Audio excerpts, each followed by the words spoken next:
You guys know who the GOAT is, don't you? Who? I'm the GOAT. I'm the goat. I'm the goat. Hey, stop eating stuff, Bob. Bad. Hey guys, I'm Tim. And I'm Bob. I'm Mike. And this is the Board Game Rundown. And today we are continuing our top 100. This is 90 through 81. So if you are interested in what games we are really excited about, this is the episode for you. Or if you just like watching Bob do this a bunch, also the episode for you. Accurate. Yep. Right? Yeah, okay. Just making sure. So anyways, guys, we don't have to do like the whole preamble. Obviously, we all use Pub Meeple. These are all published games. And I think most of us, it's all games that we have physically played. Yes. None of mine were digital only. Yeah, Right. and I don't tend to rank them until I've at least played them in person. Fair enough. Fair enough. Well, let's just like cut right to the chase then. Let's get right into it. Because hopefully everybody's already watched the first version of this. That's right. Yep. Hopefully you enjoyed it. And we got many more to go. And that means we're going to start with Tim's number 90. And no, I don't have 100 of these things, so deal with it. Number 90.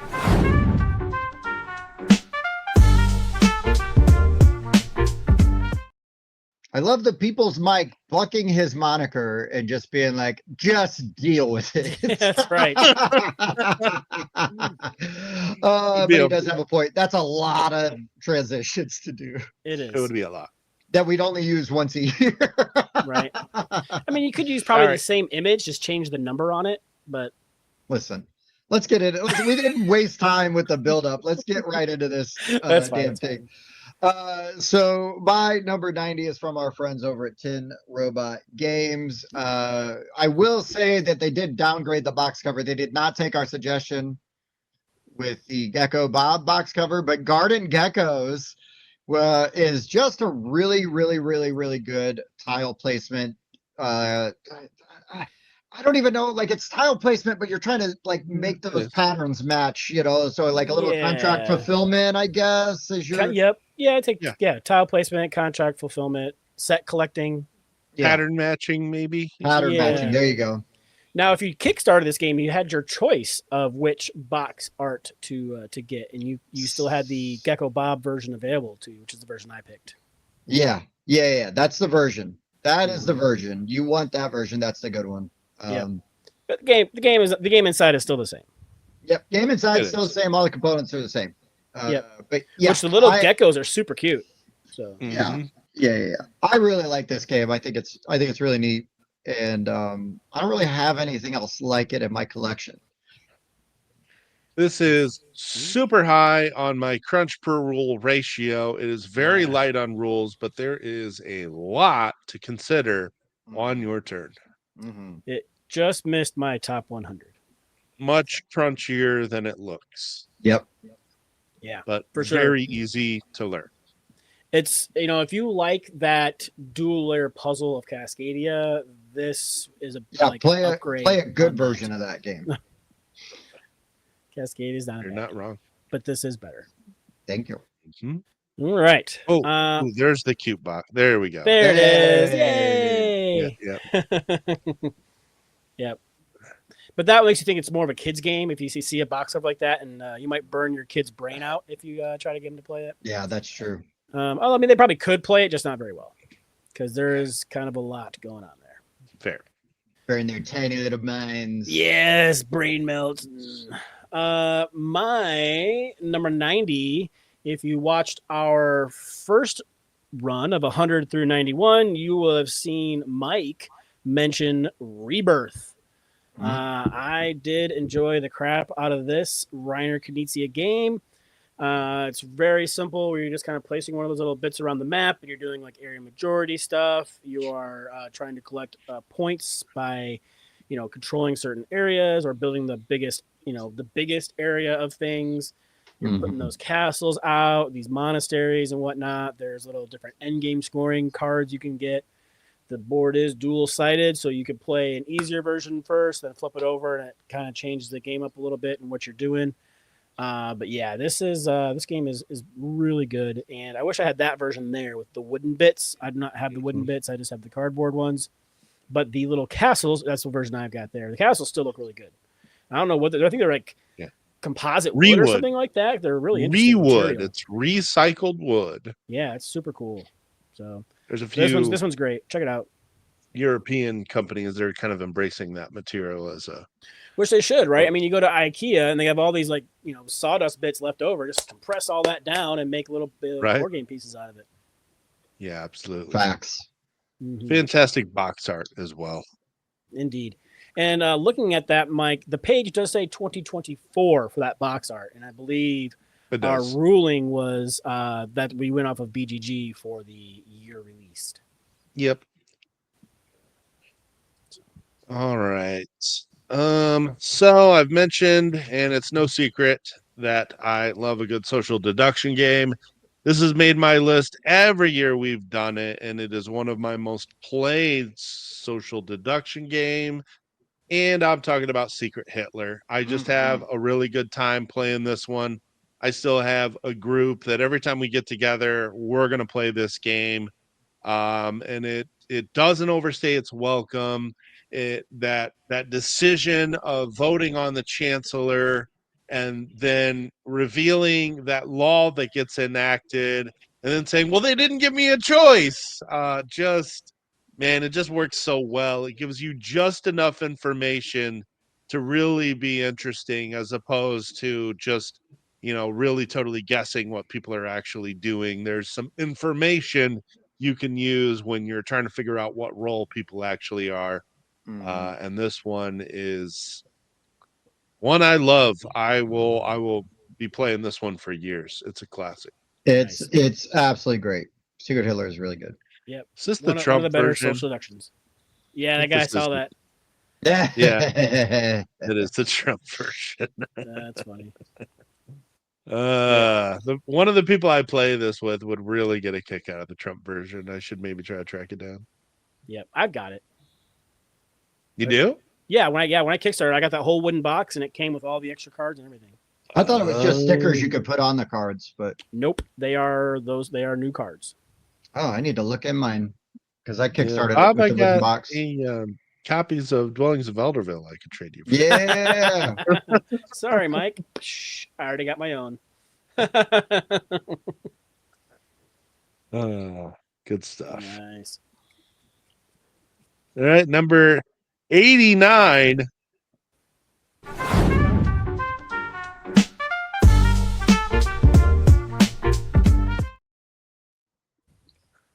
Oh, right. 89. This guy's fallen a long ways. I still love this game, just have not played it in probably 2-3 years. And but man, it is my favorite flip and right, I think. Cartographers. Really good, really fun. And yeah, man, I just really like this game. The way you can just color in, shade in your bits, and then there's a little bit of player interaction. When the monster comes out, you got to pass your board over and get somebody else to color it. This game also did help us kind of break the monotony of COVID. Sure. And got to play this sort of virtually. We figured out a good way to do it. And yep. Yeah, man. Good times. Cartographers is really good. I do really like the role player universe, and Thunderworks Games is awesome. So yep. My board never looked that pretty, but yes. Same. Yeah, not at all. Yeah, really good game. Just missed my list. Finally got myself a copy, and I've got Heroes I need to try out. Nice. Sweet. My number 89, I'm surprised that Mike had this ranked higher than me, but I did enjoy us playing Flip Tunes last weekend. I've been trying to score myself a copy, looking around. I haven't seen it anywhere. I haven't dug too deep yet, but I'm going to dig further. I've found it for pre-orders in some places and whatnot, but you're just kind of like deck building, and you're going to be flipping these cards out in a 3x2 kind of grid, and they're going to score depending on where they're at and their different abilities. They're either going to like place them on top or below or get different points for different things happen, and you're going to go until somebody hits, 30 points. And then you're going to collect your cards and then flip them one last time, and that final score is going to be your score. You can see who has the highest score. And it was super simple, but still really enjoyable. So really clever, man. This game was really clever. Like the more we talk about it, and like the more I think about it, it's like I need this game too. Like because it was really good, really solid. I can't wait to see expansions. This should be an easy to expand on system. I'm a little worried about replayability, but that being said, I've had a game going on Board Game Arena literally every day for the last 2 months. So, oh sure, no concerns about replayability so far. It's always interesting to see which cards come out and in which order, and that keeps it very fresh. nice. cool. Nice. Glad to see that one make another list. Yeah. All right. So I was really late to the party on this game. A classic from Bruno Cathala. Bob taught it to me a couple years ago, and it debuted on my list at 92. Without playing it, it still moved up a couple spots, and I'm talking about Abyss. Nice. Yeah, just way ahead of its time. Fantastic art. And I just love how you're drawing these cards out here at the top of the board.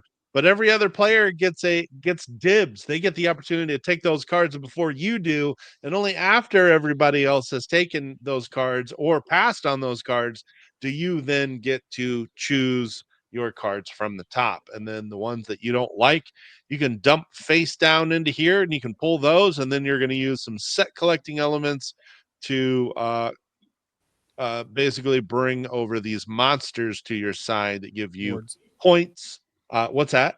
They're lords. Lords. They look like monsters. But to Mike, they're all just monsters. Well, some of those politician ones are monsters, I'm sure, but hey. But they give you points and special abilities, and you use those synergies to ever increase the amount of points that you get. And really good game. Yep. Yeah, no, I'm glad you like this one. This is probably one of my most worn boxes because I've taken it with me so many places. My parents really like this one. The art's fantastic on it. And it's just super easy to teach because you're literally doing one of three things. You're either exploring the depths to gain the allies, you're recruiting help from the council, or you're recruiting a lord. You're doing one of those three things. Yep. And it's just really, really good game. It is higher on my list for sure. Same. Ah. Nice. That puts us on to number 88. Hurry, Bob. That account I lost.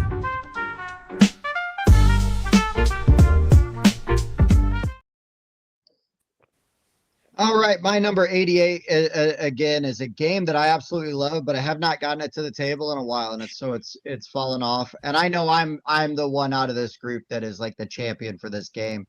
But I really like mind management. I like the way that you're trying to track that hidden person, and the way that you can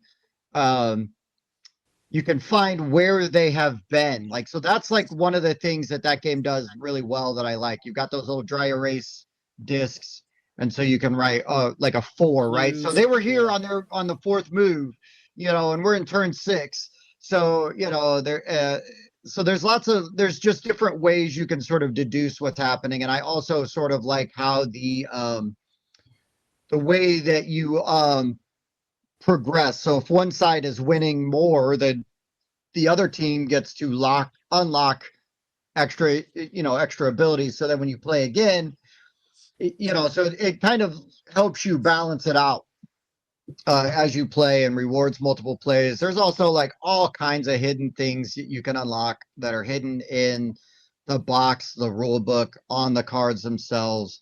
So that's always fun too. It's fun to find the secrets and unlock those as well. So mind management is a big one for me that I really like. Tim, I remember when you had this one way higher on your list. Yep. Way higher. Yep. Like, didn't this one crack your top 10 at one point?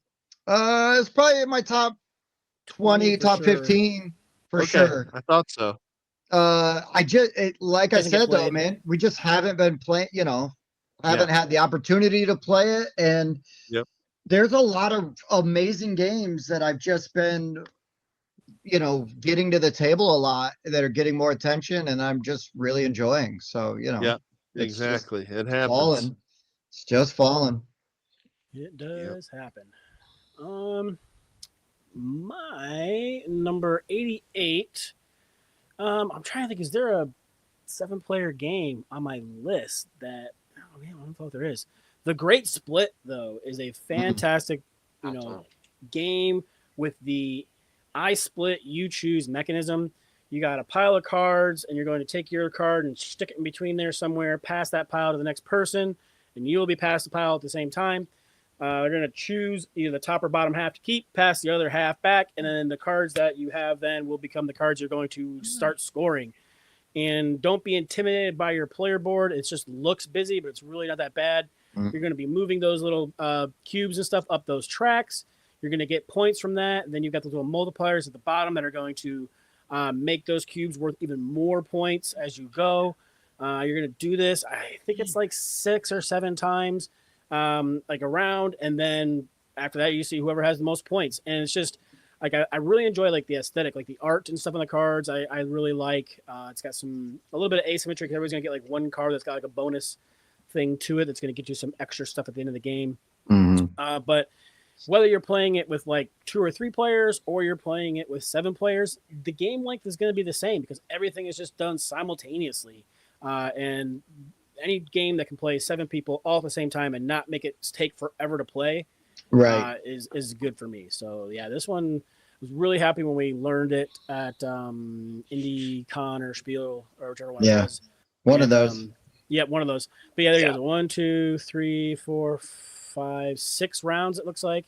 And then yeah, like all those little icons mean like different bonuses or different things will score at different times. Like different tracks Yeah. will score at different times. But it is very enjoyable and plays This really is my favorite of the I split you choose well. Games. mechanic. Yeah, Agreed. because I don't know that I always love that mechanism, but this game Mhm. does it really well and is really interesting. And I love, yeah, yeah, I just think it does a really, really good job of it. And it's fun moving up all them little tracks. It is. Yeah, I Yeah. mean, Magic's got some cards with that I split you choose mechanism in it, but it's not like the whole theme of the game. Yeah, I said good games. It's a good one. Just kidding. Rude. It was rude. Uh, That was you rude. you can find that game on our best games that play up to 6 list. Go check that one out. All right, so this is one of the first bag building games that I played and really enjoyed, and it's been on my list every year now. And I am talking about Altiplano. This is designed by Rainer Stockhausen, who also brought you Orleans, but I've just played this one a lot more, so it gets ranked, whereas for me, Orleans does not because I haven't played it enough. But this one's interesting because you're programming. So you're going to pull your discs out of your bag and then you're going to place them onto your player board and kind of plan out your turn, programming out your turn in a way on your player board here that allows you to figure out because only certain actions can be done on each one of these plateaus here. So you got to figure out when you can move, the order in which you're going to be able to use the chits that you've pulled out of your bag. And this game has a really great way that you can call your starting uh, bits out of your bag and you basically put them into this warehouse that gives you in-game scoring. And the more of them that you can stack up, the more points you get for, and these are all slots for things that you've pulled out of your bag. It just handles that really well. I really like the way the programming works. I like the fun art with the alpaca on the box. So until I play Orleans more, Altiplano will be my go-to Reiner Stockhausen bag building game. I mean, that's very specific. Uh, I It haven't is, played but Altiplano, but Orleans go on. generally it becomes the go-to for most people. Yeah, I haven't played this one. I love some Orleans. same. Yeah, we need to bust this out. I know we're all big bag building fans, but I just like what this one does more. Sounds good. Number 87.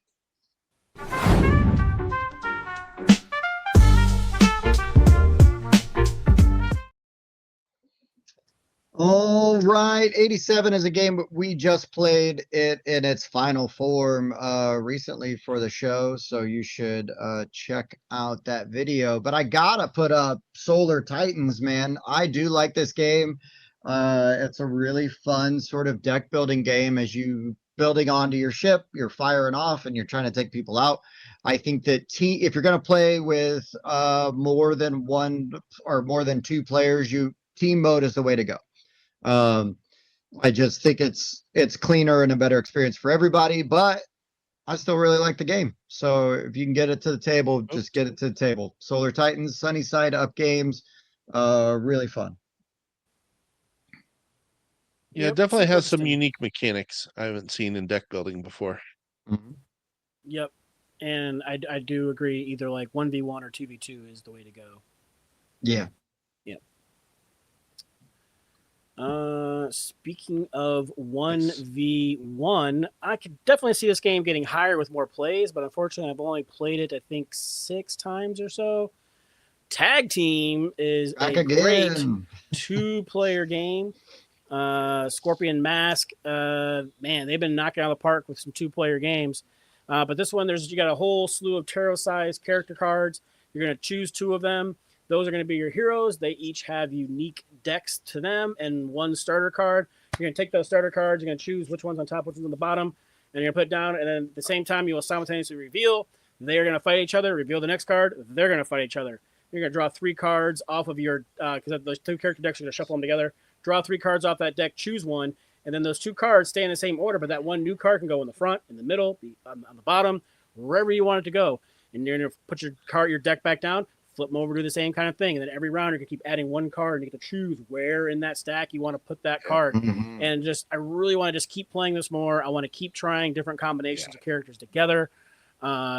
This was really, really fun, and I think it lends itself to a lot of like expansions and new characters, even though it comes with 12 characters to choose from. So there's a lot of variety there. They all play very differently. Definitely worth checking out. Yes, I gotta add this to my collection. This is a really good game. Mm-hmm. Yeah, I've been playing it on Board Game Arena. I don't love it on there. There's definitely something to be said about the tactile feel of pulling the cards out and remembering kind of when those cards were Oh, yeah. played and when to counter. I mean, it shows you a round recap, but just not my favorite digital implementation. I played this like 3 times in a row on Christmas Eve, and yeah, this game's growing on me really fast. Give me a couple weeks and I'll talk about this Nice. Nice. one. Okay, let's if I can spell it right. I never spell it right the first time. This actually would have debuted on my list last year at number 67, but we never made it that far into our rankings. But a favorite of Tim's, I am talking about Cthulhu Wars. I've conceded that I'll probably never own a copy of this game, and that's okay. I don't need to own all of the games in my top 100, but I do really like what this game does. Give yourself an asymmetric power and really lean into how that player works. The characters play drastically different from each other, and Mhm. I definitely would be excited to play this more and try more of these very different asymmetric player powers in what is essentially a kind of territory control game where you're actually fighting for the most points. So yeah, just combines a lot of mechanics that I really enjoy, and of course the presence is phenomenal. Yeah. Yeah, you don't have to worry about owning it, Mike. I've got a copy that I got about the same time Tim got his, and I've yet to play it And Tim's is mostly painted, and he has the cool gates and everything. And he has everything. Right. Yeah. Yeah. And I know as one of his favorites, all I got to do is ask Tim, and he'd be like, okay, when and where? Yeah, Uh, I'll lug my facts. containers of game over. Facts. Yeah. Facts. I am waiting for you to say something that is incorrect. Yes, right. You haven't. You have not yet. You have This game not yet. sucks. Yeah. Oh wait. But, no, Correct. it's really good. I mean, we played this. I played it for the first time a couple years ago. Haven't played it since, so it slipped a little bit. But this game would definitely grow on me with more plays, no question. For sure. This game, just the most recent time when we played it, gave me my new favorite saying during a game, thanks to Yes. Max Michael, where he goes, Yeah. "Don't worry, it's not business, it's personal." That was awesome. Oh my god, it was Nice. so good. It was so good. I loved Nice. it. I That was absolutely gorgeous. loved it. That was good. Good stuff. Great pick, Mike. Nice. Yeah, I figured you'd like that one. Mm-hmm. Thanks for the recap there, Bob. I keep forgetting where we're at. 86.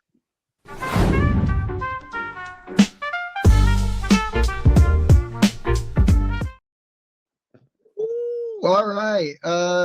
This one I haven't played in a minute, but I've only played it solo, I think. I don't think I've taught you guys how to play this yet, but man, I'd love to play this with you guys. When we were doing the rankings, this happens all the time when you're doing like the pub meeple and you're like, ooh, I want to play that. I want to play it like right now. Can we play it? And I am talking about Monster Hunter World. Just all of the different options, the asymmetry, the way the monster battles work, sort of that lead up to getting to the monster, which is going to kind of set up like what kind of things you have. It kind of makes me think a little bit of like Gloomhaven, where you get like an event, and maybe you have this or you lose that before you go into the mission, right? Yeah. So Monster Hunter World does that. It's got weapon and item crafting just like the video game. So you can really kind of tweak your experience and set yourself up for those epic battles. And just a really neat battle resolution system. Yeah, battler. just super interesting game. Super interesting. Haven't really played anything like it before. So, yeah. Sweet. Yeah, it looks really cool. Kick some whiskey. Yeah, this video game IP is always one I've wanted to try, kind of a boss battler and grinding for better gear. In video game format, that's something I really enjoy, so I would like to try this one. Sweet. My number 86, there's two versions of this game. We're starting to dip into one of my favorite types of games, which is hidden movement. But I do love me Halloween 2. Ooh, The yeah. first one's really good too, but like a lot of these games, like I said, there's multiple versions of them. I tend to just pick my favorite version of that and go with it. I think Halloween 2 is the better one. The map's a little bit better. Plus, the many can actually fight back against Michael, which is always nice. Like I play some Dead by Daylight, and like not being able to fight back at all really kind of sucks. Oh, I hit you with my flashlight. But this game was just a ton of fun. I love how the direction you're facing can matter so much, because then before you know it, he just sneaks up right behind you, and oh my gosh, like it just has led to some really great moments in gaming. And I'd play this at any time because I love hidden movement types of games. And I wouldn't even mind not being Michael, like even being the many and trying to figure out, because once he appears behind you once and he gets you, and you're off running and you're trying to hide and you're trying to back yourself in a corner so he can't sneak up on you again. Man, that's a good time. So in your defense, Bob, like out of the two Halloweens that I have, this was the version that I put in the ranking. Nice. So yeah. Nice. Great game though. Great game. I love this game. Oh, I'll talk about it later. Turn off here. All right. So how about another flippin' right? Let's talk about a crunchy flippin' right. Debuted on my list a couple years ago at 40, then 78, and it has fallen to number 86. I'm talking about Hadrian's Wall. This one has a lot going for it, but also a lot going on. And unfortunately, if you haven't played it for a while, you kind of need to be retaught the iconography in this one. But you're basically just flipping over a card that's going to give you meeples, and you are inputting those meeples into these various spots on your two different pads on the board. There's a lot of replayability here because there's a lot of avenues you can take. I mean, there's multiple areas that you can go heavy on, and then multiple areas that kind of feed into the other areas, whether you're building up the walls for defense, or, practicing religion over here. There's a lot going on. It's been several years since I've played, so I'm not going to be able to break down all the mechanics, but I really enjoy this game. It's just that you go a while without playing. You got to get a refresh each time because this is iconography overload going on here. But it is a really fantastic and very well done flip and right. That's kind of been redone by the new one called Anarchy. So definitely want to check out either version. I don't think you'd be disappointed if you want a heavier flip and right. There you go. Right on. Nice thing is too, it supports 6, and it only takes about an hour, even with 6. Perfect. Yeah. All right, number 85.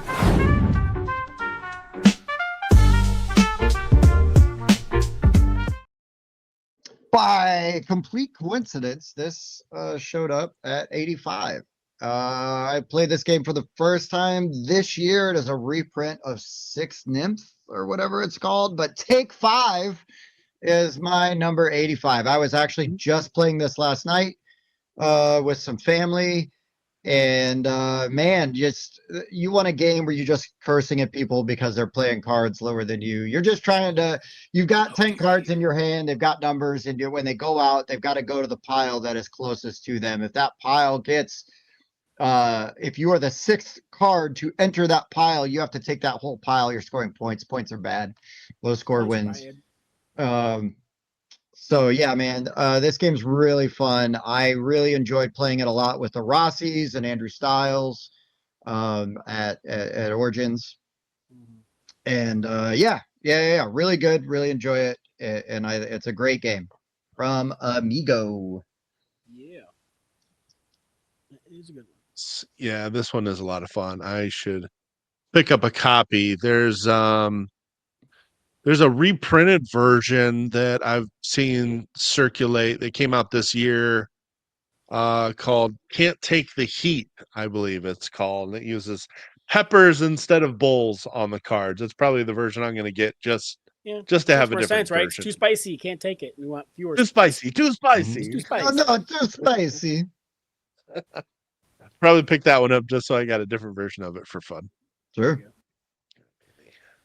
My number 85, we played this one when it first came out. We haven't really played it since, which is kind of unfortunate because I really did enjoy this.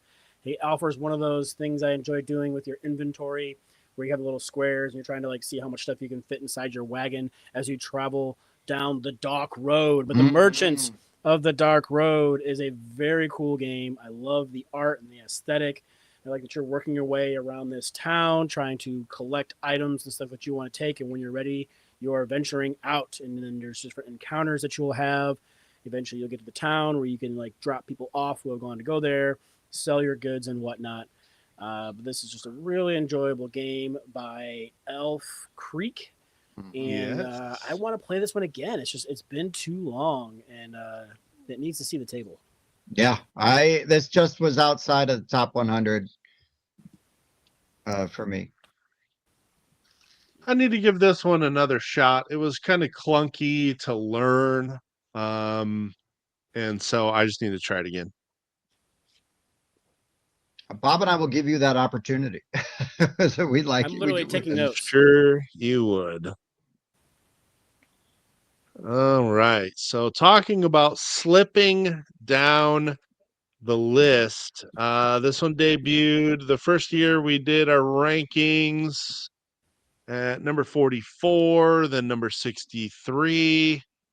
But I am talking about the crew, and I'm going with the quest for Planet Nine. I think I've come to realize that I actually like the missions available in that one more than Deep Sea. But this is a cooperative trick taking game, and you are in the kind of in the early game. You got to get one person to take a trick that has a specific card in it. Then you got to get two people to take a card that has a specific trick in it. And then as you get further and further through the game, you start doing tricks where or rounds where one person cannot take a single trick. And I just think it handles this very well. I love the way the limited communication works.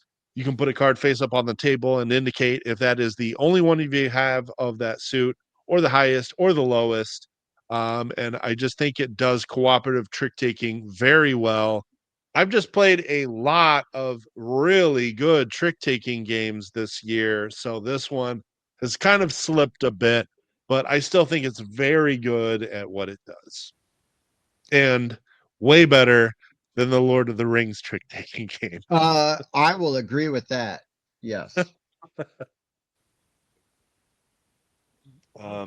Yeah. So the crew, 84.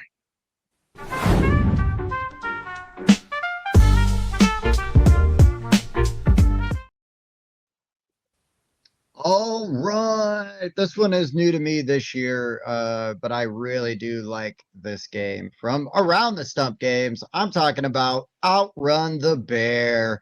You don't have to be the fastest person. You just have to be faster than the person next to you as everybody is racing back to this campsite, while this massive bear meeple is just moving behind you and taking up the path. So yeah, you're playing cards to trip people, advance yourself, all different kinds of things like that. Super fun, really.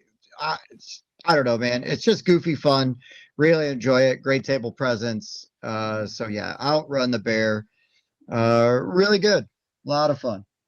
I think it just takes one of those, like, what we call it, like a colloquialism, where people just know, like, oh, you don't have to run faster than this, you just got to run faster than your buddy, and then makes it into like a fun game where you're doing that. You're just trying to, Yeah. hey, look, I don't have to run the bear. I just got to outrun you, buddy. That's right, man. That's right. It does it, and gosh, it's just fun. Like good art, good presence with that big old bear piece there. Yeah, just a lot of fun. Nice. My number 84 is an engine builder by Brain Crack Games that just is criminally underrated, in my opinion.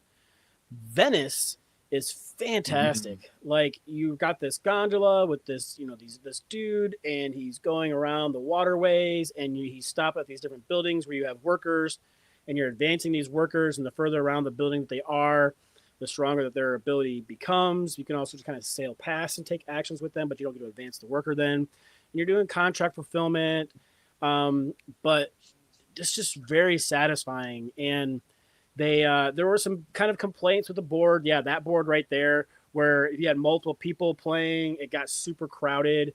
So they came out with the Da Vinci's Workshop, I think it was called. Yeah, Da Vinci's Workshop expansion, and that fixed everything. Now there's like a parking spot for each. Cause see how like in like the building gets crowded with your meeples on top. You're kind of like moving them out of the way all the time to see what the icon is. Oh my gosh, cat! See what the icon is underneath there. So they put spots around the outsides of the buildings for all those workers now. So they really addressed like all the kind of issues that the initial board had with it. But this game is a ton of fun. You build those bridges, so people going like underneath there got to pay you.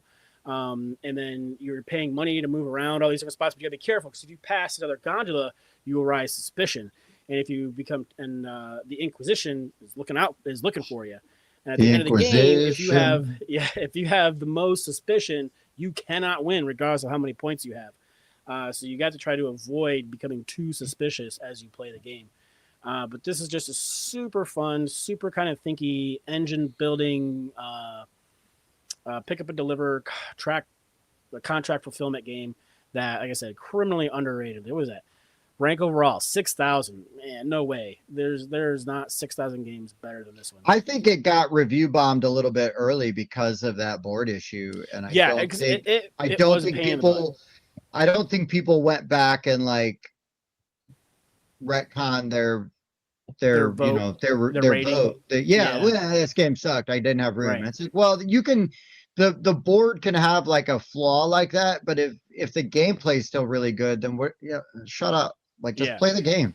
Yep. And like I said, the new board is fantastic. There's a parking spot for each gondola. The workers are on the outside now, so you can see the tile easily. And I just love those gondolas, though, where you have your little worker on the backside and you have what cubes that they're carrying. And then on your turn, you get to take your guy off that gondola, you put him on a different gondola, and you have to move that one unless you pay money, and then you can leave him on the same one and pilot it. So you're kind of working these two boats back and forth and trying to do stuff. And it's really good. Nice. I haven't played it. This one I need to play this one again, Bob. You taught me this one at my house a while ago, and I liked it. Yeah. All right. My number 84 is one of my all-time favorite word games, but since I haven't played it in a couple years, it's slipped a bit. And I'm talking about Decrypto. I haven't played this in ages. Yes, I love what this game does. I've played it so much I ran out of sheets and I had to print more to be able to play it. And then I just haven't been able to play it since I printed more sheets. But this was the honestly the game that got me on the Scorpion Masqué. This was the one. This was the first one. I was like, man, this game's awesome. I need to see what else these guys can make. And so you're playing on teams and you're going to slide these word cards into these sections here. Then the code reader is going to draw a 3-digit card here, like 421. And then you are going to try to give clues to your teammates that allows them to figure out what the heck you are talking about. So your first clue needs to be about the fourth word. Second clue needs to be about the second word. And the last clue needs to be about the first word. So maybe for radio. The thing is that after you give the clues, the other team is going to be trying to figure out your code, and they get to write down all of your clues, and they start kind of using this word association to group these words together. So if you put FM and then later somebody else gives antenna, they're going to easily figure out it's radio, and they're going to know they're going to be able to figure out your words and eventually your codes. And so there's this interesting push and pull of giving clues that have to be subtle and sometimes playing with people that you know that you can use inside jokes with that the other team isn't going to understand works really well in this game. Yeah. I love how this game works, and there's a tension when you play it because if the other team figures out your code twice, they win. So after they figure it out once, you're like, oh, I can't be too obvious. But also, if your team gets it wrong twice, you will lose the game instantly. So there's more tension there of not being too vague. Just love what this game does, and it's just falling because I haven't played it in years. Yeah, fair. Yeah. That's legit though. Good game. Yeah, I did enjoy this like 2 times I played it. So. Yeah, I'd love to get this one back out. Maybe I'll start bringing it around again. It's kind of a weird teach because the first time you're like, well, how is the other team going to be able to guess what your code is? You'll see. You'll see. Let me give you more clues and it'll make sense. It's like the first the... round. Just take my advice here. Just write stuff down and we'll go from there. That's the hard part with Decrypto is I do think it because the mechanics are so unique, it is sort of a hard first teach. But then once you do get it going, it's a great game. It's just like it's like that old car you got to push like down a hill first, and then you pop the clutch and fire it up, and you go. But not that hard of a game, but yeah, you really kind of got to see a few rounds before it makes sense for sure. But then once it's cooking, man, it's fantastic. Yeah. Good one. All right, Bob, get those fingers warmed up. Number 83. I was like, wait, it's only 70.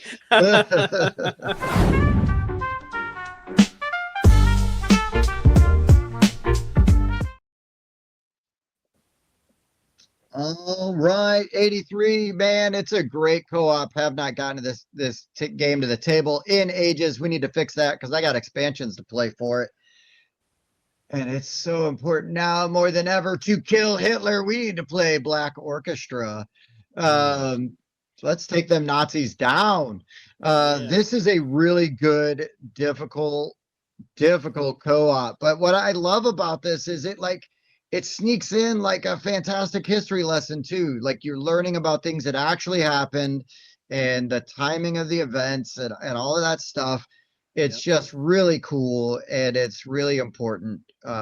So games that you can learn a little bit about history and maybe you thought you knew, like, oh yeah, I knew all that stuff. And it's like, well, there's probably some stuff in there maybe you didn't know. And you're gonna pick up some knowledge playing this game, and you're probably gonna lose, but you're gonna have a good time doing it. I really like this game, and the aesthetic is great as well. I heard Antifa uses this in their training. Oh yeah, I need to go to their headquarters so that I can join. Ooh, those are nice bits. Wow, yeah. Jeez. Not standard. Just saying. Sweet. Yeah, no, that's a good one. I do enjoy some World War II games. However, my number 83 combines deck building and area control in a fantastic way. I'm talking about Tyrants of the Underdark. I'll talk about this in a long time from now. This one came out the same year as Clank did, but I think it got kind of overlooked. I don't know if people saw the Dungeons and Dragons and kind of was like, man, most things akin to to that have been kind of lame until like the newest D&D movie came out. But this offers some really cool strategy choices when you're buying cards and adding them to your deck, and then it's like, do I call this card because it's worth a bunch of points if it's called, or do I keep it in my deck and try to use it because it has a super strong ability on there? And I love that like decision making. And then you're also putting out all those little plastic pieces to do your area control in the different zones and get more points that way. If you can get a first edition, I think it's definitely the better version of it. That is the version. It is the version to get. But I do like that it is now ranked 162. I think it took a while to get to that because it took a while for people to realize that this game was good. But yeah, I had it early on and I played it a bunch back in the day. Haven't played it much recently, but I definitely wouldn't mind playing it again. Mm-hmm.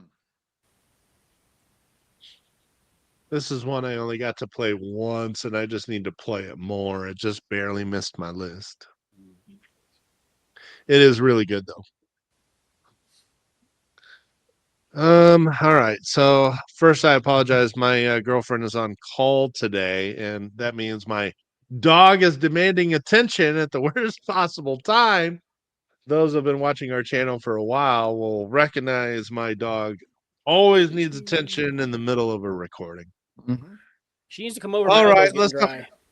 Yeah. Yeah. Oh yeah, I've already got my fingers licked a couple times here. So all right, so let's talk about one of our favorite party games. I know you guys will have this one higher. Let's talk about Ahoy Kitten. Oh yeah, baby. Yeah, friends of the show will not be a stranger to us discussing this one. You're gonna each claim a boat that you're gonna store fish on. You're going to put out these little platforms, -1, the number of players -1. So you load them up with 2 fish each. On the count of 3, everybody points at one of those locations. If you're the only person putting at a location, take the fish. But if you and at least one other person point at the same spot, nobody gets any fish. And so you're going to then take the fish that you've claimed, put them on your boat. And now your boat is a new place that people can point. So they can take your fish from you, or instead of pointing, you can cover up your boat, bank your fish, flip your boat over, skip a turn, and you just go until all of the fish are over. And you're doing a set collecting where a set of 3, blue, yellow, red is 5 points. All the clears are 2. Most points wins. it's just hilarious as the war of attrition continues, and one boat keeps loading up with fish, and it's got 8 fish on it, and you can't not point at it, but you keep not getting anything because everybody's pointing at it. This game is just hilarious. It's a ton of fun. It's always a blast. Well, we say more fun than it has any right being. Yes, it does. Yes. Yeah, Yep. It agreed. sounds ridiculous, but it is, and it's a ton of fun, and you'll probably hear more about it later. Yep. Thank you for the reminder. On to number 82.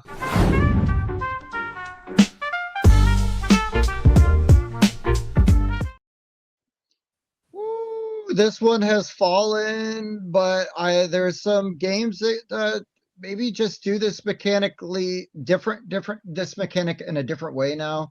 And I haven't played this near as much as in this last year. So For Sale is my Yeah. 82. It is a fantastic game, but it kind of has a updated version, completely different designer, and completely different game that I think is now just gonna get played more, and that's fine.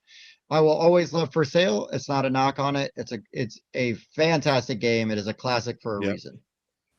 Indeed it is. I still want to get the Autorama version that adds like player powers and stuff, and you're bidding on cars instead of property. Sure.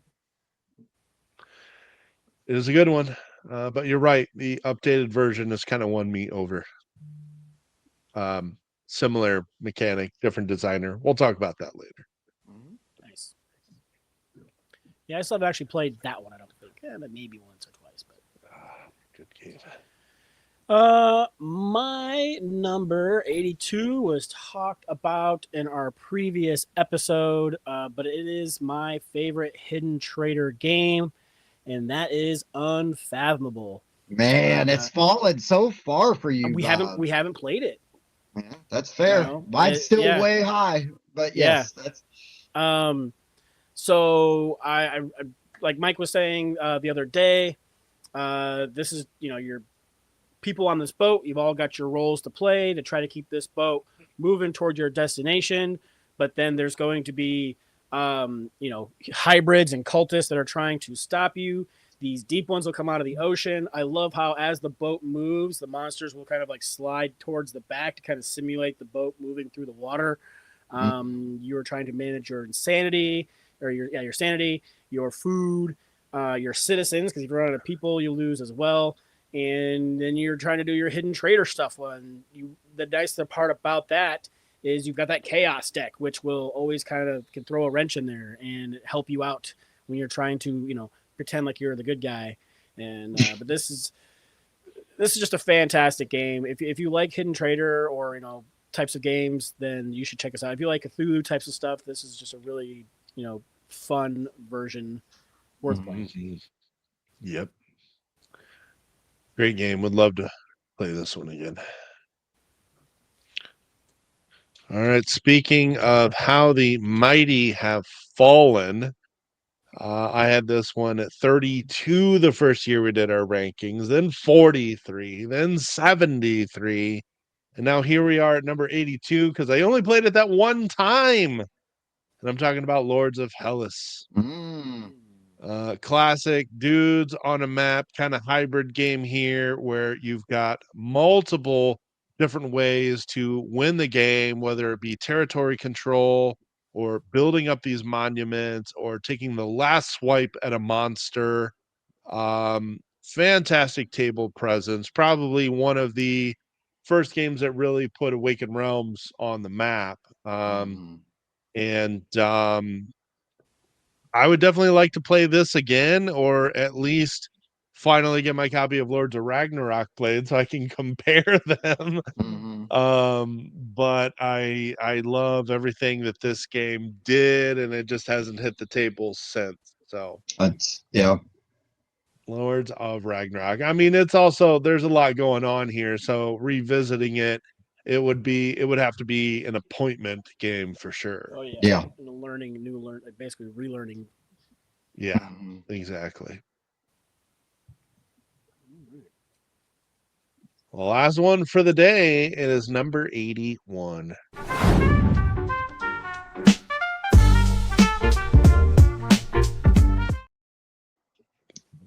Man, we're talking about games we haven't played in forever, but we still really like a lot, and that is for me today, Oceans. Man, Oceans does a lot of things really well, and we just haven't played it in ages. Oh man, this game's really good, really fun. I love the building up your ecosystem and the way all the cards work, and then you start getting down into the deep, and you're getting all those unique cards. Where like on the surface level, everybody's you're going to see a lot of repeats there, but then in the deep, all unique cards, great art, and the way you're going to customize your creatures, and then maybe eat other people's fish or your own. But yeah, Oceans is just a really great game. I recommend if you can find the deluxe version because it comes with great sleeves. Great For the sleeves game and as well. great fish. And the acrylic fish, yep, good stuff. Yeah, this was a great one, man. I still have mine. It's been a long time since we played, but I did really enjoy this one. Yeah, Oceans is really good, man. Hey, you guys have talked this one up. It's one I have not gotten to play. We should fix that sometime. That's good. We should play games together. We should. Yeah, I know. We sound like we don't. I know, right? Yeah. Okay. My number 81, speaking of games I haven't played in a while. I think the last time I played this was the year it came out, or maybe a year or two afterwards for my birthday. I requested that we play this game using the Kickstarter characters of all of the knights from the Holy Grail. Yes. But Zombicide Black Plague is the superior version of Zombicide, in my opinion. I kickstarted it when it first came out, so I got all of the knights. I got King Arthur and Sir Robin and Lancelot and all them. My buddy Pete painted it for me, so it looks fantastic. You got the Murderer Crows, which is one of my favorite, versions of a group of things is a Murderer Crows. But when Zombicide first came out, we hated the rule set. Like, it didn't make any sense. We house ruled it. It was way better. Then they started coming out with new versions, and they implemented the same rule that we did, and it made way more sense. I'm glad they did, because I think that made more people start to enjoy this game. There are a million versions of this. You don't really need a million versions of it. Just find the one that speaks to you, the theme that you enjoy the most. And to me, the Black Plague was the one that spoke to me the most. And there's just a lot of cool missions, cool characters. As you kill zombies, you're leveling up and getting more abilities. But then more and more zombies are kind of coming at you, and it's just a bunch of fun. Yeah, agreed. Played this one a lot when I got into the hobby. The first two, and then a little bit of Black Plague as well. And I think you're right, Bob. Like you hit on you hit on a really good point, which is there's lots of different flavors of Zombicide. So find the one that you like, and you'll be fine. Yep. So. You don't need 6 versions. Find one or two that you enjoy the flavor, and you get all 6 if you want, but yeah, if that's your lifestyle game. That's your lifestyle game. That's right. Right. All right, to wrap up the day, a game that has always been in my top 100, as high as number 29, but I am talking about It's a Wonderful World, a great little drafting game where you're building up an engine, and all of these cards are going to produce resources that then feed back into other cards that produce more resources. It's just kind of this endless loop of resources that allow you to build up to kind of a production chain of points.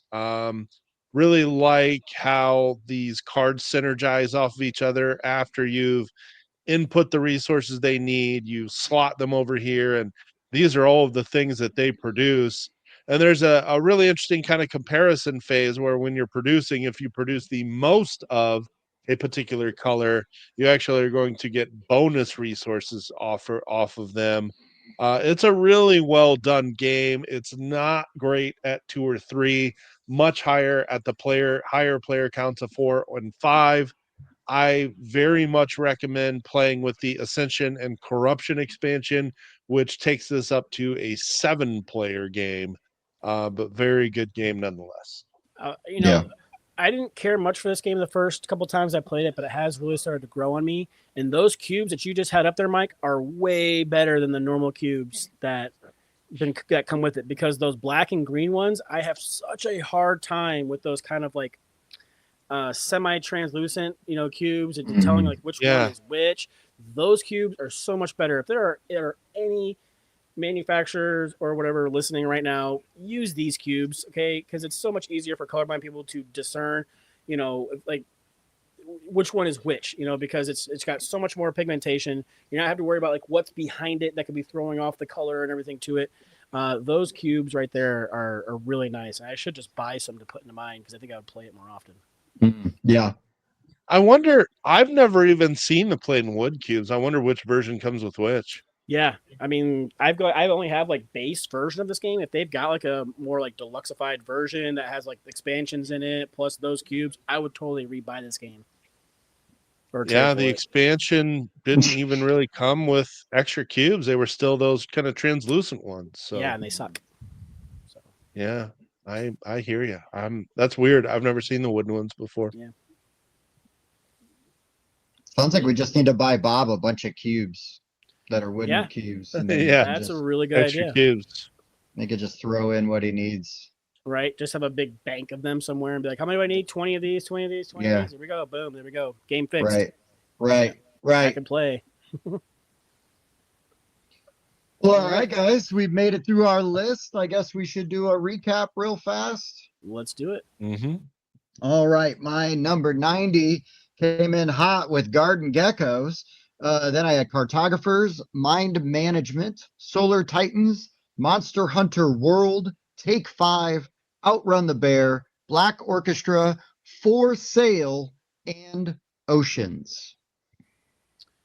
My number 90 started with Rebirth, then Fliptoons, The Great Split, Tag Team, Halloween 2, Merchants of the Dark Road, Venice, Tyrants of the Underdark, Unfathomable, and Zombicide Black Plague. Number 90, Secret Hitler. 89, Abyss. 88, Altiplano. 87, Cthulhu Wars. 86, Hadrian's Wall. 85, The Crew, Planet 9. 84, Decrypto. 83, Ahoy Kitten. 82, Lords of Hellas. And 81, It's a Wonderful World. Well, there you go. We are well on our way on getting through this list. We're further than we were last year. Yeah, we're already doing better. Yay. So thank you everybody for watching. If you'd like to support the show, please keep in mind we do have a Patreon where you can watch unedited plays of us learning games for the show. Also, if there's other content that you'd like to see that might encourage you to support the show financially, then please let us know what that is. Otherwise, drop us a like, subscribe, thumbs up, and let us know where do we have some crossover in your top 100? What are some of the games in your top 100? Yeah. Check out our live show where we drink bourbon. That is a thing that we do. That is on Wednesdays at 8 p.m. Eastern Standard Time, where the whiskey's optional, but attendance is mandatory. Indeed. All right, boys. Well, until next time, for the Board Game Rundown, I've been Tim. Bob. Mike. We'll see you next time. Later. Bye. Do you like to party? I do like to party. I also like to party. I like to party. A 7.3. This is a great party. Repeating. We should party more often. Heating. I do like to party. Okay. I also like to party. I also like to party. I like to party. I like to party. We should party more often. Okay. This is a great party. Okay.